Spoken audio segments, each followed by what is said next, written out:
BX1+. Le face-à-face. Notre face-à-face, on va revenir sur le dossier compliqué, la saga entre les sociétés de taxi d'un côté, Uber de l'autre et le monde politique au milieu. On en discutera dans un instant avec Michel Petre, c'est le président des Taxis Verts, c'est lui qui avait obtenu gain de cause en justice.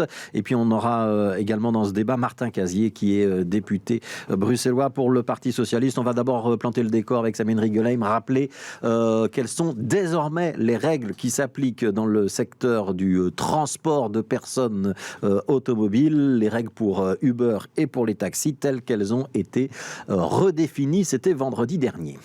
Oui, et ces nouvelles règles concernent notamment les chauffeurs LVC et leur permettent de reprendre du service, mais effectivement sous une série de conditions. D'abord, ils doivent démontrer qu'ils exercent leur activité au moins 20 heures par semaine en moyenne, et cela dès avant la fermeture de la plateforme UberX. Le but étant de fournir une solution pour ceux dont les revenus proviennent pour l'essentiel de cette activité. Seules les courses réservées via des plateformes électroniques agréées sont autorisées. Sont concernés les chauffeurs qui travaillent dans le cadre d'une autorisation d'exploiter délivrée à la suite d'une demande introduite au plus tard le 15 janvier dernier.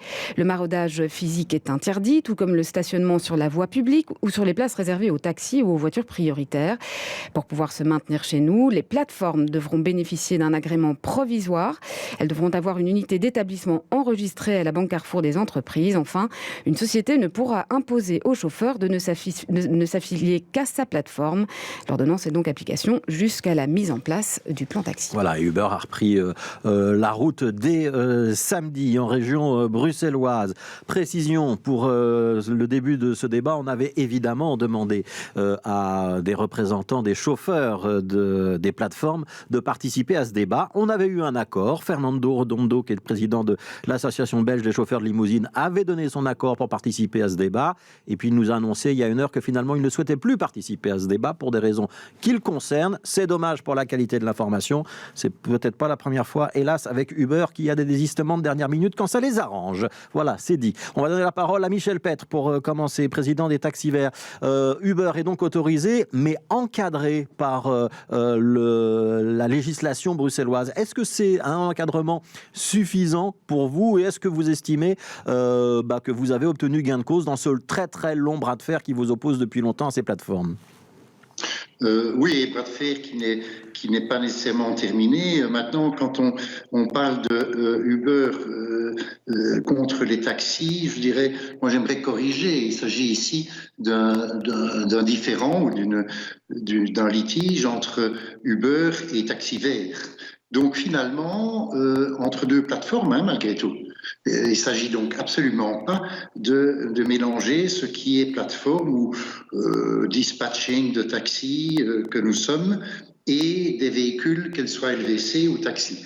Donc oui, nous sommes satisfaits que les choses, enfin, le fameux level playing field, c'est-à-dire la concurrence normale entre des opérateurs soit reconnue non seulement par la justice mais aussi par le gouvernement, ce que la décision aurait dû d'ailleurs être politique et pas judiciaire finalement dans cette affaire.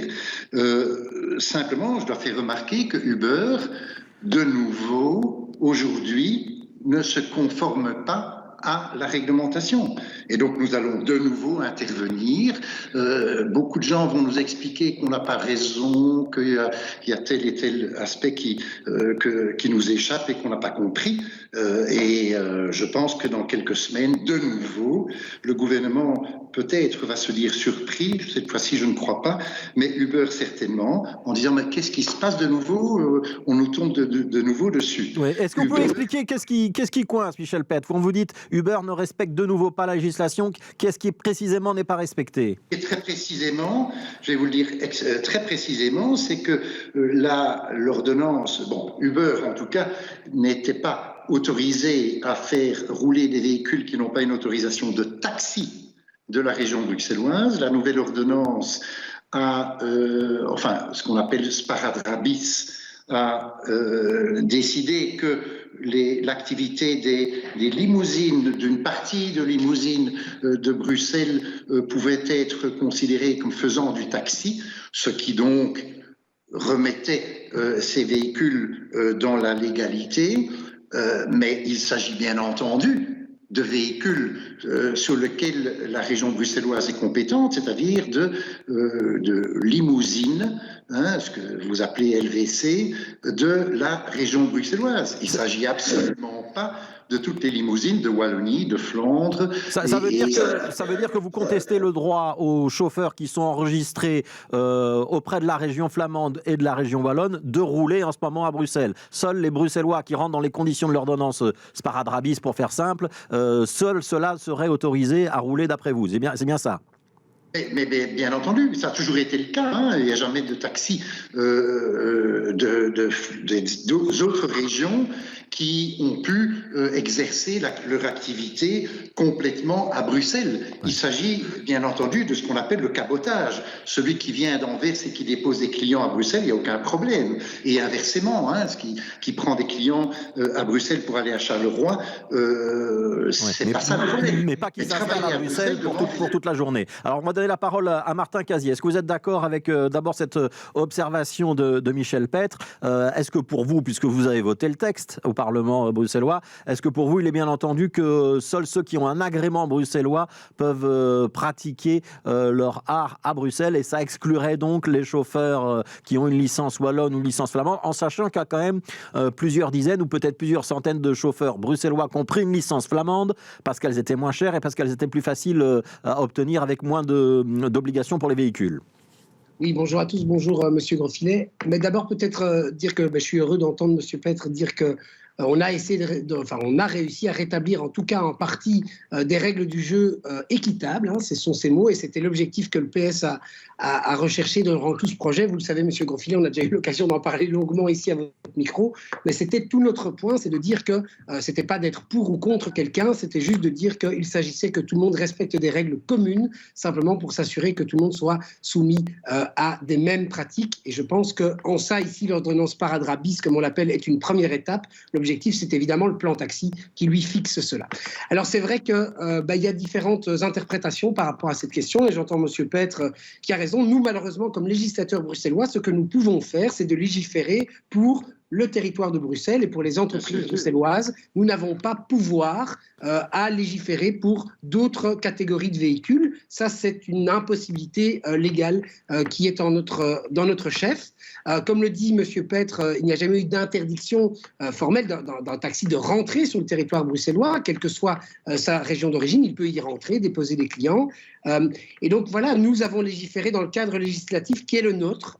On constate, ça nous revient du terrain aussi, qu'il y a déjà des éléments de règles qui sont remis en question par le secteur des taxis par rapport aux pratiques de certaines plateformes. Nous sommes évidemment conscients que le texte Sparadrabis n'est pas parfait à ce stade. C'est l'objectif du plan taxi. Maintenant, nous allons évidemment monitorer tout ça de manière très précise. Ouais, Michel Petre, est-ce que vous avez une estimation du nombre de chauffeurs qui seraient dans cette situation, qui travaillent pour les plateformes alors qu'ils ont une licence wallonne et flamande? Je pense que c'est surtout des licences flamandes qu'on observe. Est-ce que c'est une dizaine de chauffeurs? Est-ce que c'est 300 chauffeurs? Et deuxième question, et vous répondez aux deux dans la foulée, si j'ai bien compris vos propos, ça veut dire que vous allez de nouveau aller en justice. Ça va être fait quand? Dans les jours qui viennent? Mais bien entendu, et on en a averti déjà Uber depuis une dizaine de jours. Non, il y a plus, pensons-nous, de licences de limousines wallonnes que flamandes qui opèrent à Bruxelles pour Uber. Maintenant, et donc je pense qu'on parle de quelques centaines de voitures quand même, un nombre très important, et plutôt dans les 500 que dans les 150, je dirais. Maintenant, n'oublions pas quand même qu'on est en période de Covid et que, aussi bien pour les taxis et les limousines, l'activité est quand même plus réduite, comme pour la STIP d'ailleurs, de l'ordre de 30%, je pense, de courses et de demandes en moins que par rapport à 2019. Voilà, c'est une estimation, en tout cas des chiffres que nous constatons. Donc on est quand même dans une période d'activité un peu plus réduite pour tout le monde. Alors, pour compléter ce que je disais tout à l'heure sur ces licences qui n'appartiennent pas à la région, je dirais c'est tout à fait naturel. Notez bien qu'en Flandre, c'est la même chose. en Flandre, eh bien, il faut des autorisations flamandes pour opérer. Mais il y a une raison à cela. C'est pas simplement pour embêter les gens des autres régions. C'est qu'il s'agit d'organiser la mobilité dans la région de Bruxelles-Capitale, ce qui est une compétence régionale dans notre système actuel. Et il est assez normal qu'on essaye de l'organiser au mieux. Ce n'est pas pour défendre ou interdire des chauffeurs, c'est parce qu'il faut que la région organise des choses comme elle trouve que ça doit être. Et puis voilà. Martin Casier, il n'y a pas de parade possible, si j'entends bien, sur cette discussion-là, pour l'instant. Malheureusement pas, mais je pense que ça met en évidence en fait tout le fond du problème, c'est que en fait les plateformes ne respectent pas les règles que nous avons fixées. Et j'aimerais quand même rappeler, et à nouveau ici, le PS, mais je pense personne dans le gouvernement n'avait l'intention de s'attaquer plus à certains chauffeurs qu'à d'autres. Ce sont à des pratiques que nous voulons nous attaquer, et c'est clair que Uber, comme d'autres, quand ils sont arrivés sur le territoire bruxellois pour faire du taxi, parce qu'en fait c'est ce qu'ils font, ils ont consciemment décidé de ne pas respecter les règles qui étaient en vigueur. Martin Casier, dans les règles qui ont été décidées vendredi dernier, il y a l'obligation de prester au moins 20 heures par semaine pour une plateforme, pour s'assurer que c'est quand même l'essentiel de l'activité des chauffeurs concernés. Emmanuel Debock, chef de groupe des filles, disait à ce micro ici, vendredi, mais ça c'est invérifiable. Il avait l'air de dire, finalement, ça c'est une condition qui n'est pas une vraie condition. Vous êtes d'accord avec lui ou pas ? Non, moi je crois que non, en fait, on peut tout à fait, singulièrement grâce aux plateformes d'ailleurs, c'est tout l'intérêt, justifier de ces heures de prestation. À l'avenir, les données des plateformes, l'autorité régionale en aura connaissance ? Merci de poser cette question parce que c'est tout l'objectif du plan taxi à terme, c'est en fait d'obliger les plateformes à transmettre tout un ensemble de données, c'est-à-dire le nombre de chauffeurs actifs, le nombre d'heures, le nombre de courses, de transmettre toutes ces données. En fait, ce sont des règles auxquelles les taxis doivent déjà répondre aujourd'hui. Monsieur Petre peut le confirmer. Il y a tout un ensemble de règles qui doivent être transmises à Bruxelles Mobilité. Les plateformes n'y étaient pas soumises. Ce n'était pas juste. C'est un des éléments que nous allons imposer à Uber et aux autres. Alors, malgré tout, les plateformes existent. Elles ont pris une part de marché. Si elles ont pris une part de marché, c'est peut-être notamment parce qu'elles sont moins chères souvent que les taxis ou qu'elles offrent un service qui est considéré comme de meilleure qualité ou plus tendance. On donnera à Michel Petre l'occasion de répondre. Mais je voudrais d'abord qu'on fasse peut-être un petit tour sur cette idée de taxi bruxellois qui serait plus cher qu'ailleurs. Est-ce que c'est vrai ou est-ce que c'est pas vrai ? Sabine Guerregaim a essayé de comparer avec d'autres grandes villes européennes. Oui, c'est pas évident parce qu'il faut prendre en compte une série de variables. Disons qu'en tout cas à Bruxelles, entre 6h et 22h, le tarif de prise en charge est de 2,40 €. Il passe à 4,40 € entre 22h et 6h du matin. Et le prix au kilomètre est de 1,80 € pour les trajets dans Bruxelles, 19 communes. Un coup d'attente est aussi prévu lorsque le taxi est à l'arrêt, au feu ou dans les embouteillages et roule sous les 16,7 km/h, soit là on passera à 50 centimes par minute. Alors on part à Paris. Le montant de la prise en charge est de 2,60 €, un tout petit peu plus cher que chez nous. Par contre, le tarif au kilomètre est plus bas. Entre 10h et 17h, on est à 1,08 € du kilomètre. Et entre 17 et 10h du matin, on est à 1,37 € du kilomètre, avec également un tarif horaire quand le taxi est en attente. Par contre, il faut considérer une série de suppléments qui n'existent pas chez nous. Tarif d'approche pour toute réservation, tarif bagage, tarif pour la 5e personne, ce qui fait qu'au final, il se pourrait que les taxis bruxellois soient moins chers. On part à Londres. Là, le système de tarification est extrêmement compliqué, mais les taxis londoniens, tout comme les taxis d'Amsterdam d'ailleurs, sont réputés pour être les plus chers d'Europe. Et on termine notre tour à Madrid, qui nous bat tous. Un coût de 250 € pour la prise en charge, certes, mais 1,10 € du kilomètre du lundi au vendredi entre 7h et 21h, et tout ça sans supplément. Alors, Michel Petre, est-ce que les tarifs des taxis à Bruxelles, est-ce que c'est trop cher ? Première question. Et deuxième question, est-ce que malgré tout, la présence des plateformes, ça n'a pas bénéficié aux consommateurs avec une concurrence, une émulation qui fait que les taxis ont dû se remettre en cause et peut-être améliorer un certain nombre de leurs pratiques et notamment avoir une plateforme de réservation un petit peu plus ergonomique qu'avant ? Est-ce que vous pouvez reconnaître ça ? Oui, sans aucun problème. Maintenant, il faut bien se dire que les systèmes de réservation par une application sont des choses qui sont venues, non pas, c'est pas une invention d'Uber, c'est venu simplement avec la mise sur le marché des iPhones. Hein. C'est vraiment ça, 2007. Et depuis 2007-2008, toute une série de sociétés de taxi ont également développé des applications. Je ne suis pas sûr que vous ayez jamais utilisé l'application Taxiver, mais enfin, ce sont des applications qui sont bien faites, c'est peut-être pas toujours avec la même qualité qu'une société qui a 10 000 ingénieurs pour développer ses plateformes numériques, comme Uber. Ouais. Mais sur les tarifs alors? Pour les tarifs, actuellement, vous savez que les composants du tarif, c'est quoi essentiellement? C'est le prix qui est payé au chauffeur. Hein. C'est vraiment ça. Le reste est relativement marginal et donc lorsqu'on abaisse les tarifs, ça veut dire que les chauffeurs sont moins payés. Alors ça peut se faire, on explique que s'ils roulent beaucoup plus, eh bien ils peuvent finalement en tirer un revenu par jour qui est correct.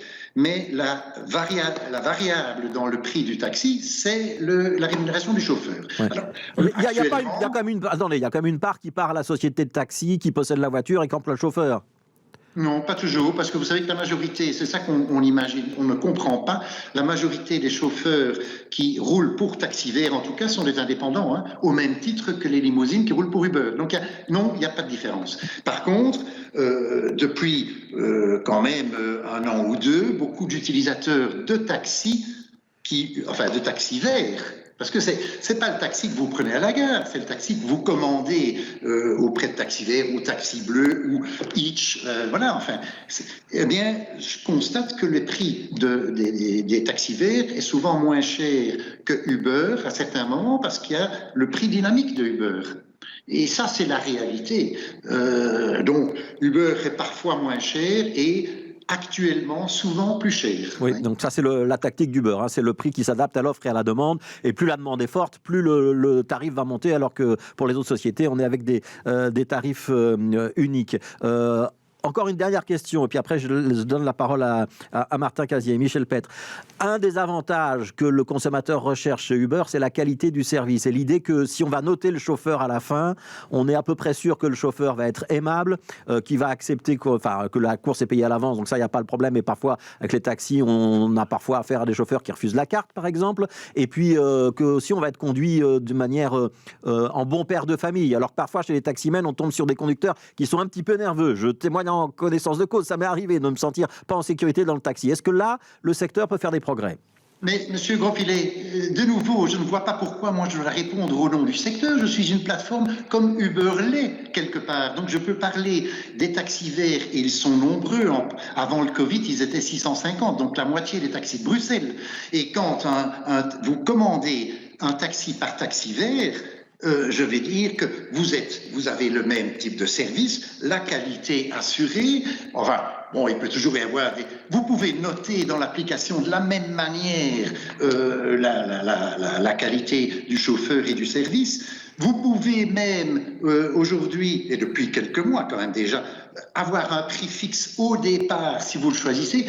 Mais chaque fois, lorsque on m'interroge, on me parle du taxi lambda qui éventuellement se trouve à la gare ou au stationnement, etc., que moi je ne connais pas. Ça n'est pas ça notre métier. Mais ce dont je parle, ça représente la moitié des chauffeurs de taxi de Bruxelles. Et donc il faut pouvoir appeler un chat et comparer le service d'Uber au service de Taxiver. Je m'insurge contre une autre manière de réfléchir. J'ai entendu, c'était pas sur votre chaîne, il y a 3 semaines, également un présentateur éminent raconter dire que le taxi, évidemment, ils ne sont pas modernisés, vous savez, le chauffeur, il fait ce qu'il veut, il prend l'itinéraire qu'il veut, ça sent mauvais, il est raciste, etc.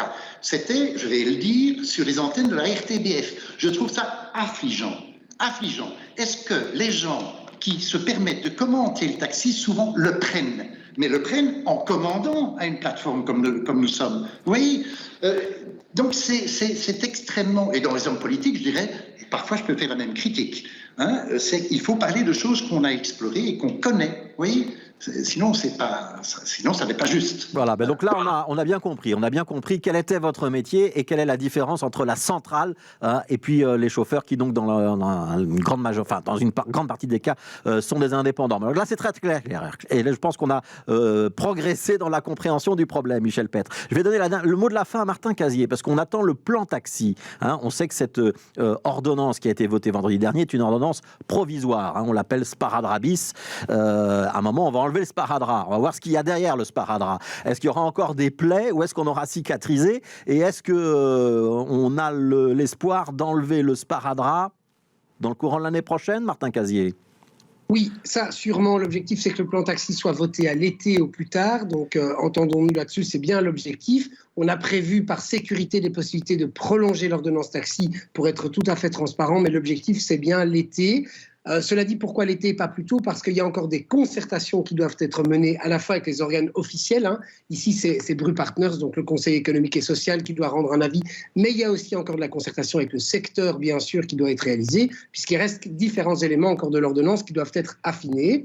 Mais oui, l'objectif, c'est de bien pouvoir retirer, pour reprendre vos mots, Monsieur Grosfilet, le sparadrap de la manière la plus bonne pour la santé possible, c'est-à-dire en fait avec un marché équitable, des règles partagées. Vous parliez des problèmes de comportement. Peut-être rappeler que les taximens sont les seuls à être soumis à un certificat de capacité et il y a un contrôle qui est organisé. Alors évidemment, et je le concède volontiers, on peut pas être derrière chaque conducteur ou conductrice de taxi, comme on ne peut pas l'être derrière chaque citoyen ou citoyenne. Mais par contre, par exemple, jusqu'à présent, les chauffeurs d'Uber n'étaient pas soumis à ce contrôle de capacité. Donc, ces règles-là, elles assurent à la fois un terrain de jeu équitable, mais aussi la meilleure protection possible du consommateur et de l'utilisateur. Qu'il y ait, et on en connaît tous, hein, Monsieur Grosfilet, donc je ne vais pas les nier, évidemment, qu'il y ait eu parfois des comportements plus que malheureux et maladroits de certains taximens ou taxiwomen, c'est une certitude. Je pense que l'objectif ici, c'est de renforcer aussi le contrôle que les administrations peuvent mettre en œuvre pour s'assurer du respect du consommateur, de l'utilisateur, puisque c'est quand même ça l'objectif, c'est d'avoir un service qui réponde aux besoins et qui soit sécurisant pour toutes et tous. Voilà, merci Michel Petre, merci Martin Casier. On a déjà eu un certain nombre d'informations, hein, donc notamment l'idée qu'il va peut-être y avoir de nouveau des procédures contre Uber et notamment contre le fait que des chauffeurs qui ne sont pas des chauffeurs avec une licence bruxelloise roulent actuellement en Bruxelles pour les plateformes. Se rappeler que les centrales de réservation de taxis ne sont pas forcément les patrons des taximens qui passent par elles. Et je vais juste préciser une dernière chose, comme ça je vais me réconcilier avec Michel Petre. Peut-être bien que le taxi avec lequel j'ai eu une mauvaise expérience, il venait de l'aéroport, et donc peut-être bien que ce n'est même pas un taxi bruxellois. Voilà, merci beaucoup à tous les deux pour ce débat. Martin Casier, donc député socialiste au Parlement bruxellois, Michel Petre, qui est le président des Taxis Verts, et on regrette évidemment que les chauffeurs de limousine, les chauffeurs qui travaillent pour les plateformes, n'aient finalement pas voulu participer à ce débat.